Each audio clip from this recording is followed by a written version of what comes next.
Private school के girls hostel के किसी कमरे में 10th क्लास की दो छात्राएं हाथ में मोबाइल लिए तरह तरह के मुंह बनाकर पोज बनाते हुए सेल्फी ले रही थी। रूममेट, ऊपर का एक और बटन खोलना। अब इस लाइन को सुनने के बाद आप सोच रहे होंगे यह मैं क्या वाहियात बात बोल रही हूँ, वीडियो को छोड़कर जाना चाहते होंगे आप। ना, वीडियो को छोड़कर जाने की ज़रूरत नहीं है। मैं यहाँ गंदगी परोसने नहीं आती, मैं भी आप ही की तरह एक सभ्य परिवार से हूँ। मैं सिर्फ़ और सिर्फ आपको आजकल की हकीकत से रूबरू करवा रही हूँ।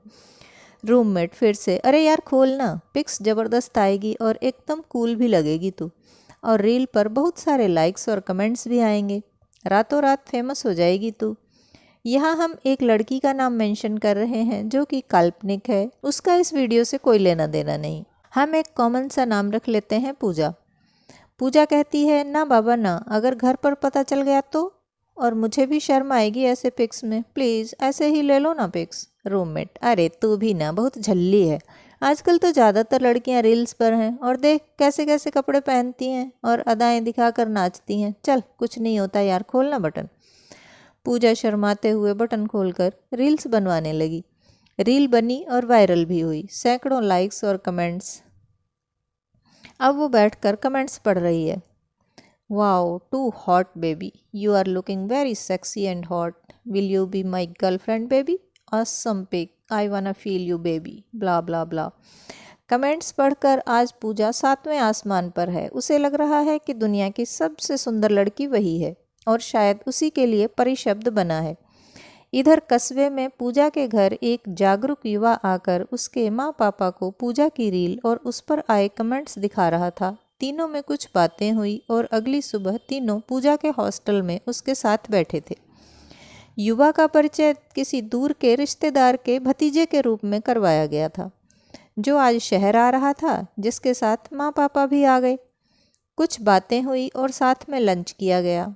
पापा और वो युवा कुछ देर वार्डन के पास भी गए और उनसे इधर उधर की बातें भी की।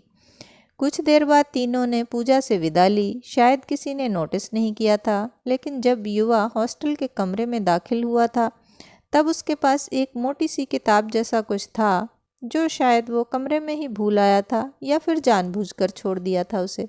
शाम को पूजा की नज़र पड़ी तो उसने देखा कि एक मोटी सी एल्बम उसके स्टडी टेबल पर रखी हुई थी। उत्सुकता से पूजा ने उसे खोलकर देखना शुरू किया।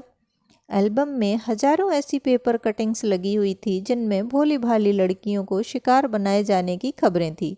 किसी को कॉमन फ्रेंड के जरिए, किसी को कुछ खिला पिलाकर, किसी को कैसे फंसाया गया, इसकी पूरी जानकारी मई तारीख से करीने के साथ सजाई गई थी। अरे ये क्या, इस कटिंग में तो लिखा है कि अपनी ही सहेली के उत्तेजक फोटो लेकर उसको बरगलाने वाली लड़की किसी संगठन की एजेंट निकली। अरे बाप रे, ये मैं क्या कर रही थी, अच्छा हुआ समय रहते मैं बच गई। अगली सुबह पापा के पास वार्डन का कॉल आया, जिसमें पूजा ने रूम बदलने और रूममेट की पूरी जानकारी चाहने की एप्लीकेशन दी जाने की बात कही। पापा ने तुरंत ही उस युवा को कॉल लगाया और अपने समूह के साथ शाम को खाने पर आमंत्रित किया। एक बच्ची समय से पहले व्यस्क होने से बच गई। वो युवा शायद हमारे आसपास ही हों, आपसे कुछ कहना भी चाहते हों। उसकी बात सुने, उन्हें दुत्कारे नहीं। दोस्तों, आज का वीडियो आपको कैसा लगा? अच्छा लगा हो तो लाइक, कमेंट एंड शेयर कर दें। मैं आपसे फिर मिलती हूँ किसी अन्य कहानी या जानकारी के साथ। तब तक खुश रहें, खुशियाँ बांटें, अपनों का साथ और प्यार आपको हमेशा मिलता रहे।